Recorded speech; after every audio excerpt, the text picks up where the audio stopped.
Tunisi la Regione ha convocato le organizzazioni sindacali dei medici di famiglia per capire come far fronte alla carenza che da tempo si sta denunciando e che mette in difficoltà pazienti e medici stessi. 3 tunisini irregolari in Italia sono stati rintracciati ed espulsi nell'ambito dei servizi straordinari di controllo del territorio disposti dal Questore di Venezia in via Piave a Mestre. Sul fronte della sicurezza anche il quartiere Pertini vive una situazione grave. I residenti si sono riuniti in assemblea assieme ad amministratori locali per discutere problemi e possibili soluzioni. Il centro Marea ha previsto per domani mattina alle 8 una punta massima di 115 cm. La cabina di regia sta decidendo se far entrare in azione il Mose già in preallerta. Abbonati in rivolta contro il possibile aumento del 30% delle tariffe per i parcheggi di Santa Marta, San Basilio e Venezia. Così ci costringono a trasferirci. Nel 2023, secondo l'ufficio studi della CGA di Mestre, in Veneto ci saranno 2.400 disoccupati in più ad avere la peggio i lavoratori autonomi. Calcio, altra vittoria del Venezia in casa che ha battuto la Ternana con il risultato finale di 2-1. Edizione di Venezia dei nostri telegiornali, buonasera e ben ritrovati. Lo avete sentito dai nostri titoli in apertura questa sera. In primo piano la carenza dei medici in Veneto. Ci sono novità, infatti dopo mesi la Regione ha convocato le organizzazioni sindacali dei medici di famiglia. Sentite. Stiamo pagando lo scotto di una mancata programmazione. Sapevamo da molto tempo che arrivavamo a questo punto, ma adesso ci siamo, dobbiamo fare assolutamente qualcosa per rimediare e riorganizzare il territorio. Non possiamo più tamponare situazioni in continuazione. E per fronteggiare il problema della carenza di medici di famiglia anche nella nostra regione, dopo una lunga attesa, il 12 dicembre le organizzazioni sindacali si riuniranno a un tavolo di confronto proprio con la regione per delineare le misure necessarie e analizzare le prospettive di sviluppo dell'assistenza primaria. Il primo obiettivo è dare sicurezza ai medici e ai loro pazienti attraverso un'accoglienza dignitosa che passa attraverso il personale di studio qualificato, competente, che accolga i pazienti, che faccia un primo triage e riesca a dare le prime risposte, perché spesso i bisogni sono sociali, assistenziali, è un mix attraverso il quale il personale di studio competente, accogliente e di esperienza riesce a selezionare e a portare al medico i problemi già predigeriti, se così possiamo dire. Soltanto il 23% della popolazione veneta oggi può usufruire di un servizio di medicina generale di questo livello, solo il 23%, che è dato dalle medicine di gruppo integrate. Il 40% della popolazione ha un medico di famiglia che non ha neanche la segretaria. Ma quello del personale non è l'unico problema. Che oggi i giovani medici non vogliono più fare il medico di medicina generale. Noi perdiamo il 40% di giovani fra l'iscrizione al corso, la frequentazione del corso per il diploma e il dopo diploma. Su 18.000 posti di infermieri soltanto 16.000 si sono presentati. È una situazione drammatica. Qual è la risposta che bisogna dare? Bisogna dare risposta alla dignità professionale di queste categorie. Passiamo ora alla cronaca. 3 tunisini irregolari in Italia sono stati rintracciati ed espulsi nell'ambito dei servizi straordinari di controllo del territorio disposti dal Questore di Venezia nel quartiere Piave a Mestre. L'operazione della polizia si è svolta nella tarda serata di giovedì tra Corso del Popolo e via Cappuccina. Per 2 di loro si sono aperte le porte del CPR di Gradisca di Sonzo, mentre al terzo è stata intimata l'espulsione con ordine di lasciare il territorio nazionale entro 7 giorni.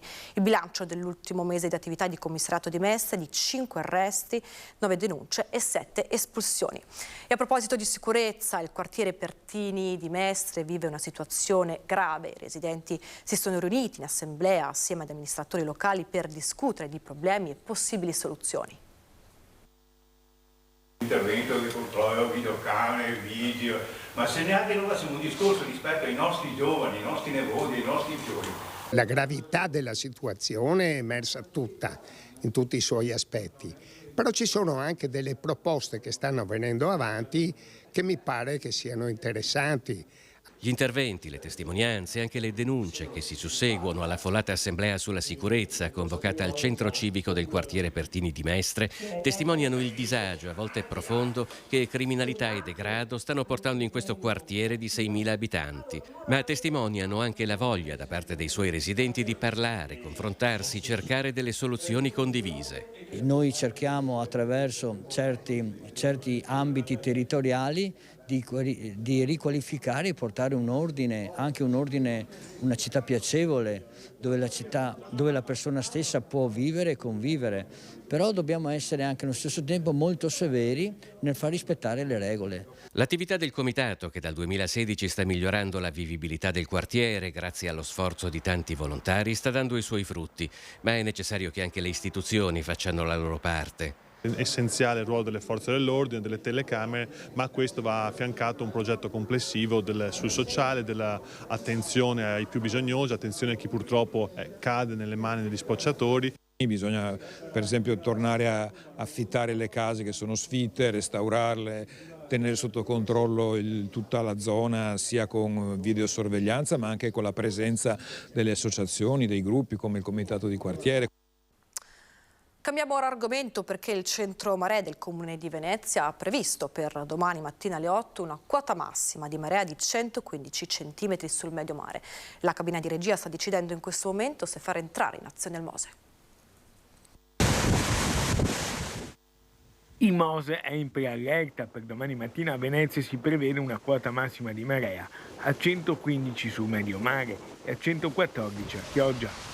Le barriere del Mose dovrebbero perciò entrare in funzione e il sistema è già stato preallertato.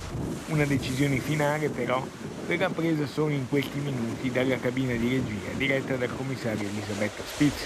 Stando alla situazione del pomeriggio però le barriere dovrebbero essere alzate e entrare in funzione alle 3:30 di stanotte. Stando a questo piano, che è ancora un'ipotesi, le paratoie verrebbero sollevate dalle 3:30 alle 10, quando inizierebbe la fase di discesa delle barriere, in modo da far tornare per le 11 liberi i canali alla navigazione. C'è infatti l'incognita del vento di scirocco a generare preoccupazione, perché anche una quota di marea non così alta come negli ultimi picchi, la forza del vento potrebbe essere imprevedibile e generare maggiori disagi. Nel caso in cui il Mose non venisse alzato, saranno collocate le barriere provvisorie a protezione della Basilica di San Marco. L'appello del delegato del sindaco alle isole, Alessandro Scarpa Marta, che ricorda i possibili disagi anche per le isole. La nostra speranza appunto è che il Mose entri in funzione, anche perché la paura dei veneziani e chi abita sulle isole è tanta. L'ultima volta appunto il Mose è riuscito a salvare Venezia. Se non ci fosse stato il Mose sarebbe stato veramente un disastro per i cittadini veneziani, per le attività commerciali e per tutte le isole. Anche per lunedì alle ore 8:30 è prevista una quota massima di marea di 100 cm sul medio mare. Abbonati in rivolta contro il possibile aumento del 30% delle tariffe per i parcheggi di Santa Marta e San Basilio. Dei circa 700-800 posti auto che sono disposti tra Santa Marta, San Basilio e Piazzale Roma, ogni titolare ha ricevuto una mail in cui si comunicava l'aumento del 30% dell'affitto annuale. L'aumento delle tariffe dei parcheggi di APV Investimenti ha dato il via alla mobilitazione degli abbonati, che si sono riuniti spontaneamente in assemblea prospettando una serie di iniziative, tra cui un ritrovo lunedì davanti alla sede dell'autorità portuale per provare ad incontrare il presidente Di Blasio e chiedere conto di un rincaro, peraltro senza miglioramento del servizio, di cui si mette in discussione anche la legittimità. Autorità Portuale Venezia non ha semplicemente investimenti, ha solo comunicato a tutti noi di questo aumento facendo riferimento ad un provvedimento con un numero di protocollo del 18 novembre 2022, ma in realtà dopo che siamo andati a vedere che cosa dicesse questo provvedimento si trattava semplicemente di un listino dove venivano fissati i prezzi di ogni singolo posto auto. Secondo l'autorità portuale, sugli adeguamenti tarifari è in corso una valutazione tecnico-amministrativa. Al momento resta però che quei 500 euro annui in più possano rappresentare un problema in una città che ad ogni passo mette a dura prova la resistenza anche economica dei suoi cittadini. Il rincaro non è poi solo un problema di Venezia, ma anche dei diversi mestrini che utilizzano quei parcheggi per motivi di lavoro. Vi sono anche residenti con degli stipendi che faticano a vivere a Venezia e che cercano di rimanerci. Se questi aumenti servono a farli andare via, a cacciarli, ci stanno riuscendo. Quindi non è solo un problema normativo, ma è anche un problema politico, ovvero che cosa stiamo facendo per mantenere la residenzialità.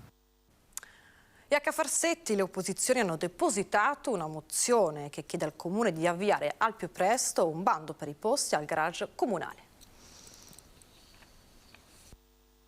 Sosteniamo la battaglia che stanno facendo gli utenti del parcheggio di Sant'Andrea, perché è evidente che un aumento di questo genere non è sostenibile per moltissimi veneziani. Monica Sambo è la prima firmataria di una mozione appoggiata da tutte le forze di opposizione per chiedere al Comune di attivarsi con APV Investimenti per scongiurare il paventato aumento di tariffe nei suoi parcheggi.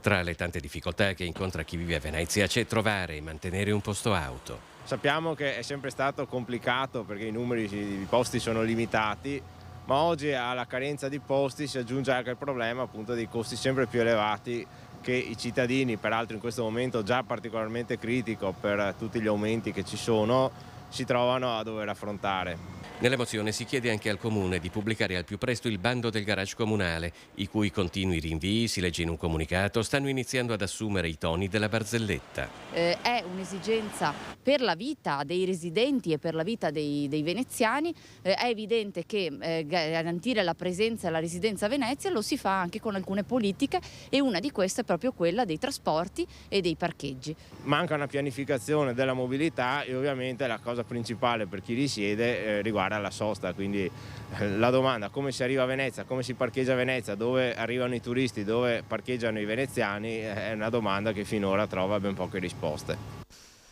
E per il 2023 anche in Veneto le previsioni economiche non sono delle più rosee. Sentite.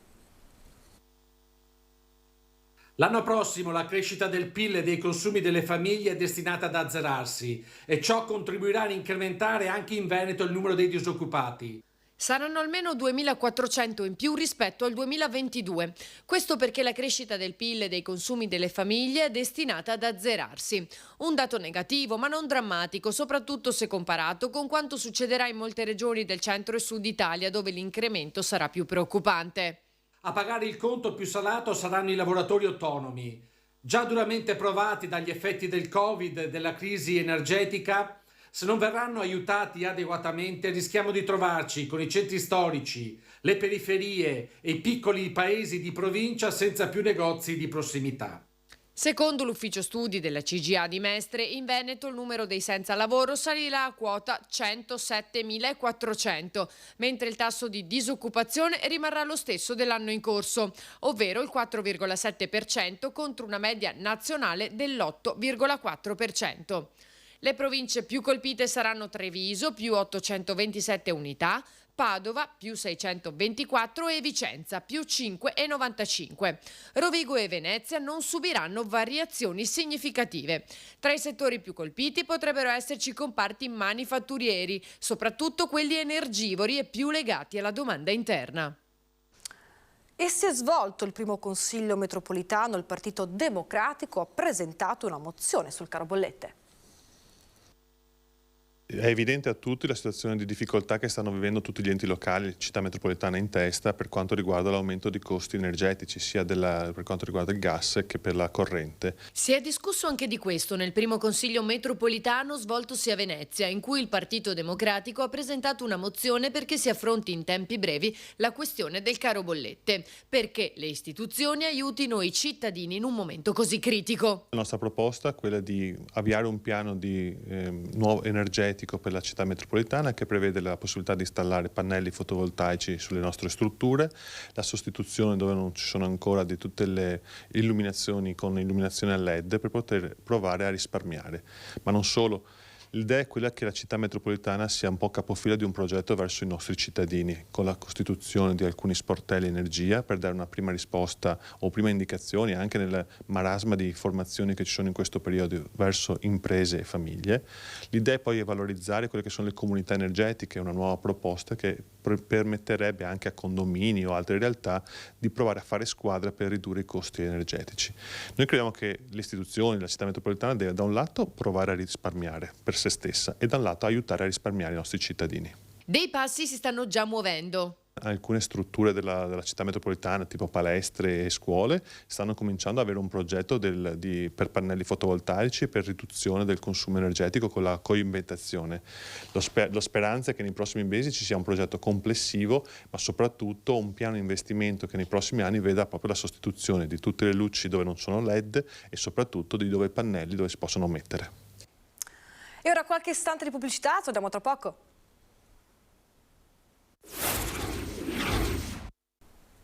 Edizione di Venezia, i nostri telegiornali, bentornati in diretta. Continuiamo a parlare di caro energia da Confapio Venezia, una richiesta al governo. Sentite. Le comunità energetiche. L'Italia è uno dei paesi con la più bassa autonomia energetica d'Europa, producendo nel territorio solo il 22,5% dell'energia consumata. È uno degli aspetti emersi durante un incontro organizzato da Confapi Venezia a Dolo. Adesso bisogna guardare un po' anche avanti, perché non possiamo trovarci fra 2 o 3 mesi dove che le bollette di corrente, di gas non sono più sostenibili. Quindi bisogna in qualche maniera cercare di prevedere e non restare da sera a mattina senza lavoro. Il periodo cui si va incontro è di incertezza. Abbiamo dati che ci danno elementi di ottimismo, sicuramente settori che stanno trainando, altri di difficoltà, di rallentamento, quindi uno scenario chiaroscuro. Sicuramente noi dobbiamo fare pressione perché gli enti nazionali, europei tengano proprio attenzione su questi fattori di criticità, di ombre all'orizzonte. Vedi ad esempio l'impennata del costo del denaro che la Banca Centrale Europea sta perseverando, sta inseguendo. E alla luce di questi aspetti la richiesta al governo è chiara. Che tutto il mondo imprenditoriale venga aiutato, venga sostenuto, perché se sosteniamo il mondo imprenditoriale di conseguenza creiamo posti di lavoro, creiamo lavoro e creiamo PIL. Apriamo la pagina dello sport e parliamo di calcio. Altra vittoria del Venezia in casa che ha battuto la Ternana con il risultato finale di 2-1. Questa era l'ultima notizia, vi lasciamo ora le previsioni meteo. Grazie per averci seguito, buonasera a tutti.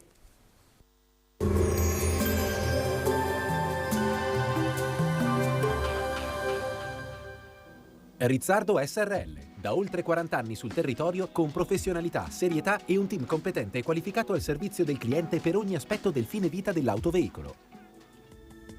Benvenuti al meteo. Perturbazione in transito, ci attende una nuova giornata di maltempo. Il dettaglio di domenica 4 dicembre. Sul Veneto prosegue l'instabilità con cielo coperto e piogge piuttosto diffuse nel corso della giornata. Verso sera si prospetta un miglioramento con fenomeni in esaurimento. Nevicherà sull'arco alpino sopra i 1300 metri all'incirca. Temperature stazionarie, minime tra 4 e 7 gradi, massime invece tra i 7 e i 10 gradi all'incirca. Spostiamoci ora sul Friuli Venezia e Giulia. Anche qui cielo nuvoloso, possibili piogge diffuse, in genere localmente anche forti. Nevicate abbondanti sopra i 1200 metri di quota. Temperature minime intorno a 5-9 gradi, massime sugli 8-13 gradi. Infine diamo uno sguardo al Trentino Alto Adige. Avremo rovesci diffusi, specie sui settori più meridionali della regione, alternati a schiarite invece altrove. Temperature minime intorno a 2-4 gradi, massime sui 7-9 all'incirca. Dal meteo per ora è tutto, vi auguro un buon proseguimento in nostra compagnia.